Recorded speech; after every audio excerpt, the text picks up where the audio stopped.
Olá pessoal, seja bem-vindo a mais um vídeo. No vídeo de hoje vamos ver aí o Botafogo venceu o Bragantino, né, por 1-0, continua na primeira colocação do Campeonato Brasileiro. Dessa vez 3 pontos à frente do segundo colocado e a mídia está repercutindo demais. Ficou interessado, quer saber tudo que a mídia falou? Então assiste esse vídeo até. Então o que dá para entender disso que ele falou? Para mim é importante passar. Não adianta não ter os jogadores, né, e depois não chegar na final. Vai poupar ou não vai? Ele deixa em aberto, diz que vai começar a pensar nisso, ele até reclama, né, a Conmebol, a possibilidade de revisão dessa regra que possibilita a suspensão de um atleta para a final. Eu acredito que o Arthur Jorge vai ponderar, até porque hoje o Gregori é um esteio do meio-campo. A gente fala muito do Marlon Freitas, mas o Marlon Freitas sobe de produção a partir desse encaixe com o Gregori. Tem Danilo Barbosa, que pode utilizar por ali, recuar o Marlon Freitas e ter o Tietchan no meio-campo. Ele tem possibilidade de usar o elenco, o Alan também, um jogador que ele elogiou pelo comportamento no meio da semana, mas eu vejo que eu estou como um prof, não vale o risco, né, o de perder o Gregori, jogador tão importante para a final. Mas o Arthur Jorge, mais uma vez, uma coletiva breve, né, apesar da vitória do Botafogo, mas sereno, muito ponderado, como sempre. E o principal, o gol do Gregori hoje mostra a virtude coletiva desse time. O Gregori marcando o primeiro gol dele no Campeonato Brasileiro, o Barbosa já tinha marcado o primeiro gol dele na temporada contra o Peñarol. É um time que, por mais que tenha um grande elenco, tenha Luiz Henrique em grande fase, Igor Jesus na seleção, Bastos também jogando muita bola, não é o elenco de um protagonista, de um grande craque, como o Palmeiras nessa temporada é o Palmeiras do Estevão. É um Botafogo muito coletivo, até mesmo na distribuição dos gols, de jogadores decisivos. Dessa vez coube ao Gregori garantir a vitória, coroando uma grande atuação, mas mostra essa faceta do Botafogo, de não ter um grande protagonista e a equipe aflorar mais. E isso lembra o grande concorrente dele no Campeonato Brasileiro. O coletivo do Palmeiras, em alguns momentos nesse campeonato, deixou a desejar. E por isso o Botafogo continua líder do campeonato, não só por seus méritos, mas também porque do lado do... Mas esse era um mérito sempre foi um mérito muito grande do Palmeiras, o coletivo, né? Sim, mas esse coletivo rateou nessa temporada. Mas o coletivo do Botafogo é um coletivo diferente, né? Sim. É um coletivo qualificado nas individualidades. Então é um time que funciona coletivamente, mas você imagina, por exemplo, o Luiz Henrique definindo um jogo, o Savarino decidir no jogo. O Almada, eu já falei 3 aqui. Sim. Tem lances de gols do Botafogo que envolvem 3 desses nomes, 4 desses nomes. Está esse preparado? Jesus que Já parece superou que tá 2023? Será que ele vai passar por essa pré-Libertadores? Olha, não sei se vai passar do Red Bull Bragantino do Caixinha. Passou. Aí teve um início de fase de grupos na Libertadores ruim. Demora um pouco para chegar o Arthur Jorge. Consegue a sua vaga, né, dentro da fase de grupos ali da Libertadores. E depois ele tem um caminho para lá de pesado, né? Sim, só Palmeiras. Será que vai passar do tricampeão Palmeiras, do time que está acostumado, que é copeiro, desse DNA vitorioso que é o Abel Ferreira? Passou. Sofreu, mas passou, é natural que sofra jogando contra o Palmeiras. Mas em jogos desse tamanho, se não passar sem sofrimento, Exatamente. É difícil, né? Não tem como. É sempre complicado. O mesmo São com Paulo. vai pegar o São Paulo, né? Que é o clube.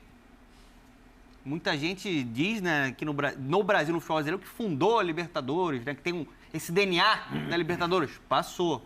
Faz um primeiro tempo contra o São Paulo e não Avassalador. consegue fazer o gol, aí tem aquela situação, acaba tomando um empate no fim do jogo aqui. Olha quanta coisa o Botafogo superou. São muitos testes, né? Aí vem o Peñarol, que eliminou o Flamengo. Fez o que fez no segundo tempo, né? Depois de um primeiro tempo que o time entrou muito na catimba uruguaia. Sim. E no próprio Campeonato Brasileiro, se existia algum tipo de dúvida depois do tropeço contra o Criciúma, pelo menos do ponto de vista de postura, esse time deu mais uma amostra, né? Porque ele está pronto. E quando a gente fala de maturidade emocional, parece que é aquela coisa que o time foi pro divã, sentou na frente de um psicólogo, falou sobre os traumas e a coisa mudou. Mas tem muito a ver e está diretamente relacionado à estabilidade de comando. O que o Botafogo viveu na temporada passada é um negócio sem precedentes por ter perdido o Luiz Castro e chega o Caçapa e bem, naqueles 4 jogos que ele consegue manter o Botafogo firme na caminhada pelo título, mas muito por ter replicado o que o Luiz Castro fazia.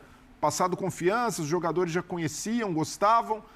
E ali a gente já sabia que o Botafogo precisava de mais repertório tático, repertório de jogo, para conseguir estar na briga até o final, porque naturalmente os adversários já tinham entendido naquela altura que o jogo do Botafogo era vertical, um jogo muitas vezes apoiado em contra-ataque. E quando chega o Bruno Lage para fazer esse trabalho, a coisa não anda, vão para outro interino, para o Lúcio Flávio, um auxiliar, sem experiência. O time, no fim do campeonato, termina sob o comando do Thiago Nunes. Foram muitas alternâncias que agora isso nem passa pela cabeça dos jogadores imaginar que o Botafogo não termina a temporada sob o comando do Arthur Jorge. Então isso faz muita diferença e mostra que, por mais tortuoso que tenha sido o caminho, por mais traumático, o Botafogo tirou grandes lições daquela temporada passada. O Textor entendeu que precisava de mais elenco, de mais qualidade, e acredito que até em determinado momento, por ter acelerado o planejamento do Botafogo, aquela liderança inesperada, a campanha no primeiro turno, estamos brigando por título. O Textor acabou menosprezando o peso que um bom elenco tem e não fez grandes contratações naquela janela do meio do ano. E o Botafogo foi entendendo também que precisava de alguém para direcionar alguém para ter essa liderança tranquila que o Arthur Jorge tem. Eu acho que na última temporada, no planejamento do Botafogo inicial, não existia lá um objetivo de título brasileiro. Se apresentou depois do primeiro turno, mas foi fora da curva. Nessa temporada, com os investimentos mais agressivos, sim, o objetivo está muito claro. O Textor quer vencer tudo, ele quer valorizar o produto dele. O Botafogo está voltando a colocar jogadores protagonistas na seleção brasileira. O Botafogo pode estar no Mundial. Sim. Então ele está vendo isso tudo se apresentando pelo trabalho consciente que o projeto esportivo foi moldado. Porque a gente fala muito só sobre grana, mas é um clube que sabe contratar, que tem um scout interessante, que tem criatividade, que contrata um técnico a partir de uma ideia de jogo, que contrata um jogador para que se adapte a essa ideia de jogo. Por isso que é uma SAF até agora que ela vem para fincar uma bandeira. Eu acho que, assim, o novo normal, o novo padrão para esse Botafogo, pelo menos até o Textor, né, decidir vender em algum futuro, é que o Botafogo esteja brigando sempre no topo. O Botafogo reencontrando sua história gloriosa no passado. Tem pelo menos 2 nomes confiáveis em cada posição do campo hoje. E os percalços continuaram no começo. Em algumas até 3, né, prof? Na lateral esquerda lateral, então, entrou Cuiabano, tem Alex Telles, Marçal. Lateral é um problema no mundo inteiro. O Botafogo tem lateral sobrando. É muito dessa inteligência. E os percalços continuaram esse ano. Quando você pensa que esse time perde o Júnior Santos, que era o principal nome no começo de Libertadores. Outro teste que o Botafogo passou. Foi ele passou. Que classificou. Né? Foi ele que classificou perde o time. O Eduardo. De repente perde um cara como Tiquinho, ele. que era o grande nome, o símbolo do Botafogo na última temporada, virou banco. E o Adrielson, que era o grande nome da campanha do ano passado, hoje é uma opção para a zaga. O que é ótimo. Mas em relação ao que representava o Adrielson chegou ali naquele fim de campeonato, o Adrielson era o último reduto alvinegro das coisas boas que tinham acontecido no primeiro turno. Um primeiro turno histórico, o melhor de todos os tempos. Só uma coisa tiraria o título: uma campanha de rebaixamento no segundo turno. E foi justamente o que aconteceu. Então é um Botafogo totalmente transformado, um Botafogo que gerações não viram. Eu não vi, eu estou com 56 anos, eu não vi um Botafogo desse tamanho. O Botafogo tinha sido campeão no ano que eu nasci, foi ser campeão de novo quando eu tinha 21. E legal também a autonomia e ascendência que o Arthur Jorge tem para fazer mudança. Aliás, uma rodada de muitos pênaltis também, alguns foram. Pênalti mesmo, se a gente peneirar. Peneirar, aquilo lá foi pênalti mesmo, a gente pode chegar num número bem menor de pênaltis do que tivemos. Já vamos entrar nesse assunto? Não, calma lá. Vamos falar dessa briga aí pelo título, que está fechada mesmo entre Botafogo e Palmeiras. Embora o Fortaleza tenha ali os seus 57 pontos, mas vai perdendo força o Fortaleza. Pois é, pessoal, Botafogo 1, Bragantino 0, né? O Botafogo que teve uma semana aí excepcional, né? Uma semana excelente aí pro Botafogo. 5-0 para cima do Peñarol. Primeiro jogo da semifinal da Libertadores. 1-0 para cima do Bragantino, sendo que o segundo colocado empatou.